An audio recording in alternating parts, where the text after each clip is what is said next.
and I have emerged from it a changed man. I think that in all of our lives we have to deal with pain. I think that if we work through it in the right way, we can work through pain and find wisdom. In all of our lives we have to deal with suffering, and if we deal with suffering in the right way, we can emerge with strength. I also believe, as I think many people of faith do, that even in the hardest and most difficult situations, we can find tremendous blessings. Above all, I am sorry for the pain that this process and my actions have caused my family, my friends, and the people of Missouri. I am also tremendously grateful for the extraordinary courage and patience of family and friends and people of faith who have all recognized that in time comes the truth. We have a great mission before us. And at this time, I'd ask people of goodwill to come together so that all of us can continue to do good together. Thank you guys, and God bless you.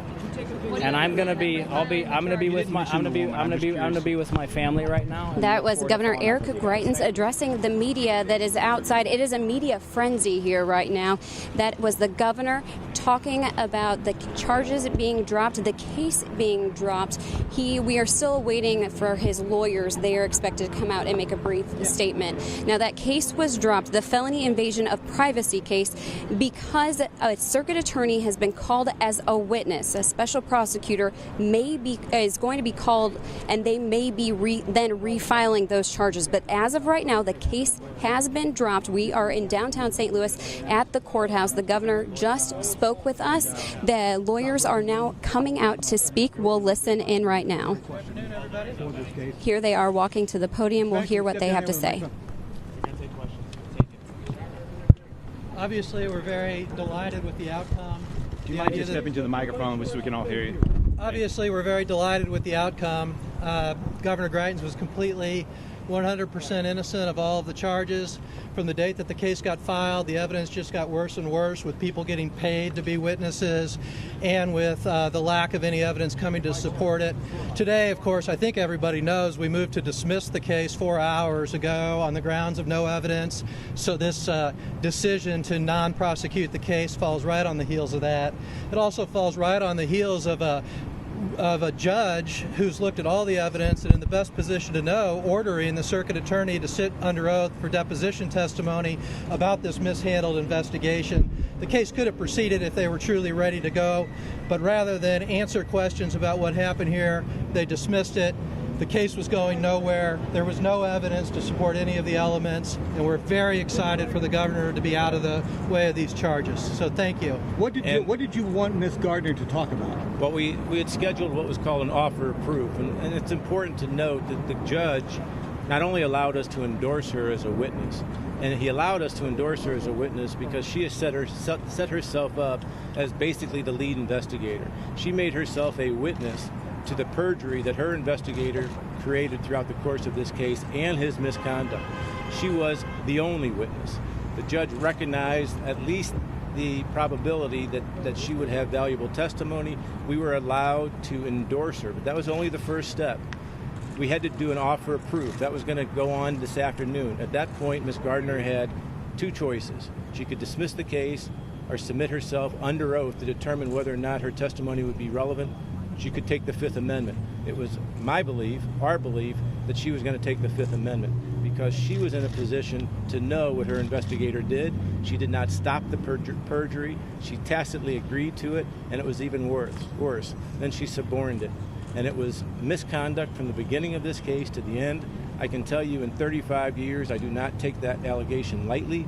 I haven't ever made an allegation like that against a prosecuting attorney, much less the sitting circuit attorney. And I'm doing it in this case because it was all over the case, from the beginning to the end. As recently as within the last week, when they belatedly told us that they were aware that one of their witnesses received money, $100,000, and never told us about that. Never told us about it when I took the guy's deposition, which allowed him to lie about it, which allowed all of this misconduct to seep through the entire case. It had to come to an end. and it came to an end when she was going to have to testify under oath. And she was either going to take the Fifth Amendment or be forced to admit her involvement. This case is never going to be charged again. There's not going to be a special prosecutor, because any prosecutor would look at these facts, recognize the facts, as Mr. Bennett said, and never go forward. What if she does? What if she gets the Attorney General or some other special prosecutor? The facts aren't going to change. You know, the narrative for our narrative was always going to be solid. They were never going to be able to support the charge from the beginning to the end. Do you see any way this affects the other case? Now you start preparing for the computer tampering case? That's another issue that's going to have to be dealt with this prosecuting attorney. So we're not in a position to talk about that. What is your message to the legislature as they're getting ready to go to special session to deal with this? You know, my only message, our only message at this point, is what we've seen in this case by this circuit attorney's office. Not all of them, and be clear about that. When she talks about her team, she was the team. She was making the decisions, and what we've seen in this circuit attorney's office, I can tell you, makes me fearful as to what's going on with other defendants that may not have the wherewithal to show what goes on and how evidence can be manipulated and how misconduct could be rampant. It's frightening. Anything should happen to her office, given the way this was handled, or her role, or any of her people's role? Do I think she should answer for her conduct? 100%. Did you ever find out where the $100,000 came from? Was it low-income housing tax credit developers? We tried to chase that down everywhere we possibly could. We ran out of time before the trial. We assumed that other people with power will continue to do that effort, but we have not been able to chase it all the way down the chain yet. But I'm sure some enterprising journalists surely could figure that out and make that happen, because I think people have a right to know how this whole case started, where there was zero evidence, but all of that power and all of that money was brought to bear against Governor Greitens. Just think what's happening to normal people who are charged in these cases. Scott, how big of an issue was it when it was announced today that there was no photo? There was no photo found. Was that a big factor in this decision? I mean, there was always a big factor for us that there was never going to be any evidence of a photo. It was even more compelling that all the searches, all the forensic searches of the phone showed that there was no evidence of a photo, no evidence of a deletion. But for whatever reason, that continued to fall on deaf ears for this prosecuting attorney's office. It seemed abundantly clear to any reasonable human being and any reasonable lawyer, but for whatever reason, it always fell on deaf ears, because whatever marching orders Ms. Gardner had to pursue this case at all costs, without regard to her conduct, without regard to ethics, and without regard to the evidence, that was her mission. Do you think she was put up to this by political entities? Is that what you're saying? You know, I would only have to hazard a guess. Do you think they should drop the computer tampering charges? Yes.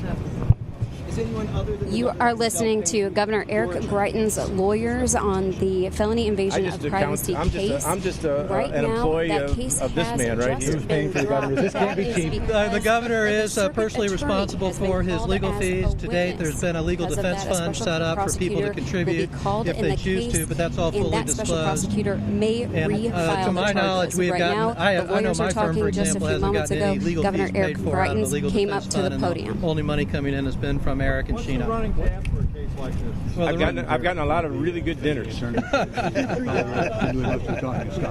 Pardon me? This is Bennett again. All of the motions, to repeat the question for those.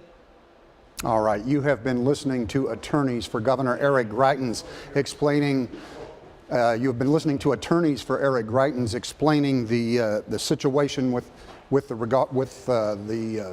regard to his case being dropped today by the circuit attorney. A lot of confusion here this afternoon. It's been a bit hard to keep up with it all, but once again, if you are just now coming to this story, the circuit attorney in St. Louis, Kim Gardner, has dropped the charges of invasion of privacy, felony invasion of privacy, against Governor Eric Greitens. She did this after the judge in that case decided that the defense could depose her as a witness, call her as a witness in this case.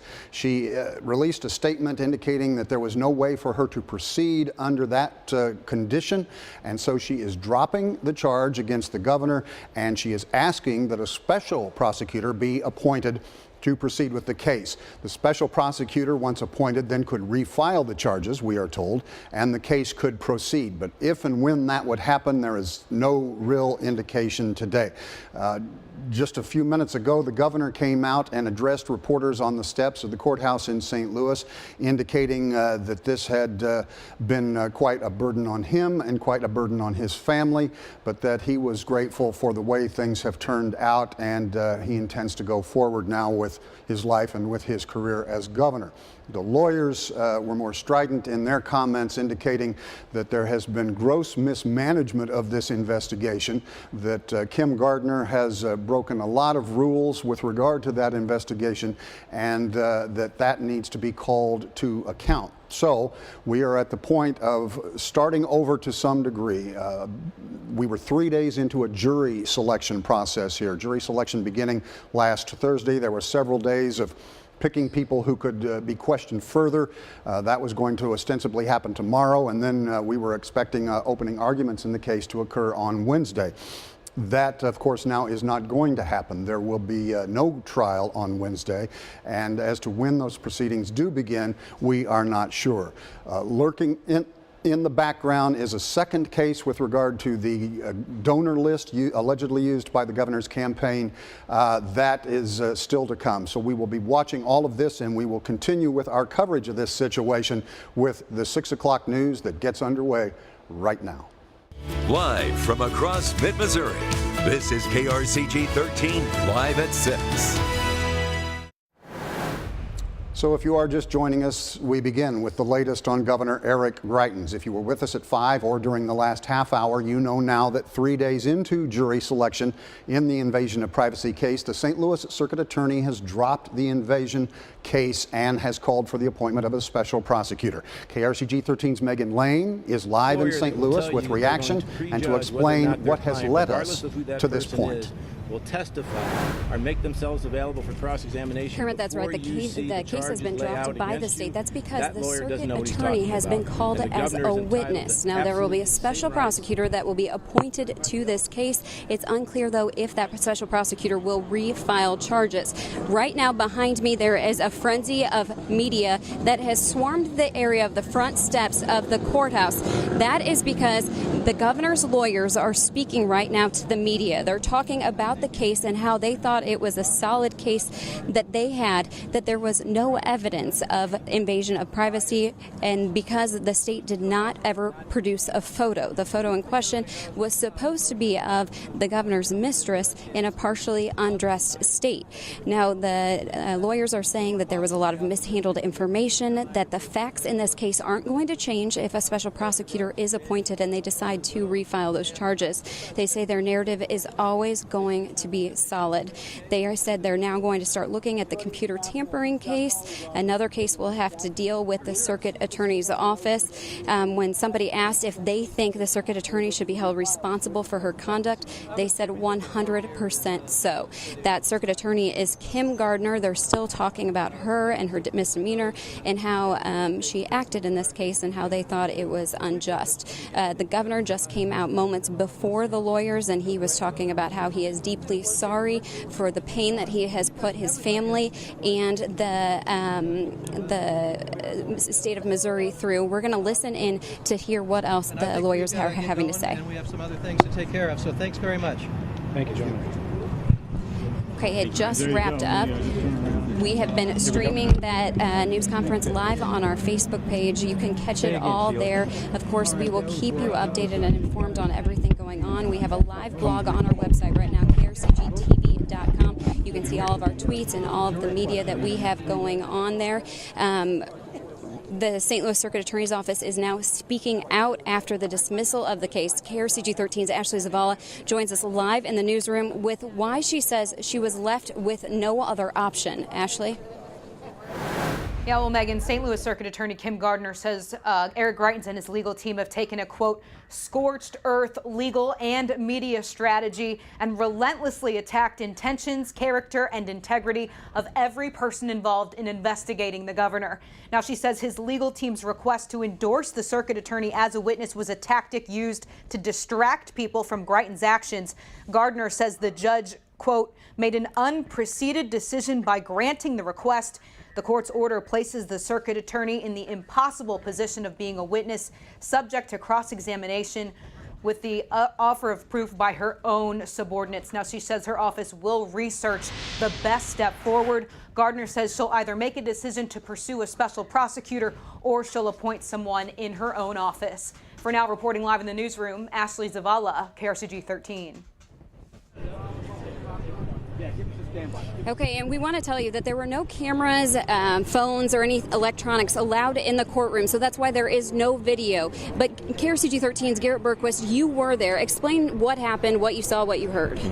Well, Megan, all throughout the afternoon, they continued through the process of selecting jurors, and then around 4 o'clock, the judge called a break. The court came back in around 4:40, 4:45, and then at that point, the state made its motion to go ahead and dismiss this case because the circuit attorney, Kim Gardner, as we've discussed, has been called as a witness in this case. So at that point, the case was dropped, and all the jurors that had been retained to this point were told to go home. They had narrowed the jury pool down to about 49 jurors or so, but those jurors were released because this case is no longer going forward. Now, once again, this is not the end of the governor's legal issues, because a special prosecutor is going to be called in this case, and that prosecutor does have the option to refile charges in this case. And also, we should point out that this is a separate case from the computer tampering charge that has been filed against the governor due to allegations that he misused a donor list from the nonprofit that he formed. That case is still at a much earlier stage right now. It has not yet gone to this level. But once again, this case, for now, has been dropped. A special prosecutor will be called and would have the option to refile the charges, but at this point, that very much remains to be seen. Okay, Garrett, thank you very much. And we have the full statement from the circuit attorney on our website, KRCGTV.com, as well as a live blog of all the events that have happened so far in this case. We will continue to update you on all this matter as we go. Kermit? All right, Megan, thank you. Now, what of the legislature? The first open meeting of the House committee investigating Governor Greitens in more than 2 months was canceled before it began. That hearing apparently to be an investigation of people connected to the Greitens gubernatorial campaign and their alleged use of a charity donor list for political fundraising. But just that fast, the meeting was canceled, with Chairman Jay Barnes offering this explanation about the level of cooperation by Catherine Hanaway, the former gubernatorial candidate who now serves as the attorney for the Greitens campaign. Unfortunately, after having promised to be fully open and fully transparent, Hanaway responded by providing some documents that were responsive to our subpoena. She also objected to other large categories of documents. We are in the process of reviewing the documents that were provided, and we are considering our options on which path to take to enforce the legislature and this committee's subpoena power. Now, Hanaway this afternoon released a statement indicating she had turned over thousands of documents to the Barnes Committee. However, she maintains the Greitens support organization known as A New Missouri does not fall within the scope of the House investigation. Severe weather moving across mid-Missouri. Zach Paul is in the Weather Authority Center to tell us what we can expect and when. Zach? Hey, right now we've got severe thunderstorm watch in effect until 10 o'clock tonight. We've already had several rounds of severe thunderstorms move into the area. A lot of rainfall, and we've had some wind damage, and that's been one of the primary threats here. Again, scattered wind damage up to 75 miles per hour from those wind gusts going to be possible. Large hail up to the size of tennis balls is also going to be possible, and some brief heavy rainfall could cause some localized flooding. Here's what it looks like on Max 13 radar. Some of the heaviest down around the Lake of the Ozarks area right now. Also have one severe thunderstorm warning that's currently in effect. This is for Gasconade County. Again, it's moving to the east over into Franklin County. Again, that's in effect here for just a few more minutes till 6:15. Now down to the lake. This is a severe thunderstorm warning that's in effect until 6:30 tonight. A lot of heavy rainfall has come out of this particular system, and there is in fact now a small flood warning in effect for Camden County. That goes until 11:45 tonight. It does include Camdenton, Lynn Creek, Freedom, Branch, Roach, and Lake of the Ozarks State Park. Some more heavy rainfall developing out around the Sedalia area and just west over into the Knob Noster area. And there's potential for hail tonight. Here's the forecast for hail over the next 30 minutes. Those dark blue areas are hail up to the size of 1 inch. So we're still finding some of that. As we look at your evening planner, the evening here is the